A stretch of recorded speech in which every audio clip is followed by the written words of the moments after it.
સમાચારમાં આગળ વાત કરીશું દ્વારકાથી। દ્વારકામાં ખેતીવાડી માટે આ સ્થિતિ અત્યંત ગંભીર બની છે। ખેતરો જાણે તળાવમાં ફેરવાઈ ગયા હોય તેવી સ્થિતિ સર્જાઈ છે। ઉનાળાના પાક જેવા કે તલ, મગ અને મગફળીને મોટું નુકસાન થવાની પણ ભીતિ ખેડૂતોને જોવા મળી રહી છે।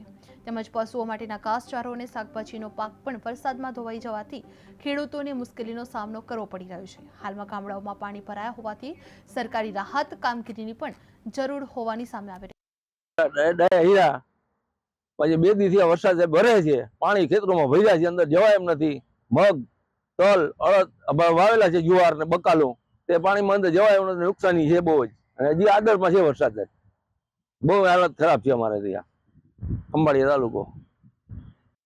મારું નામ સુભાષભાઈ દામજીભાઈ નકુમ।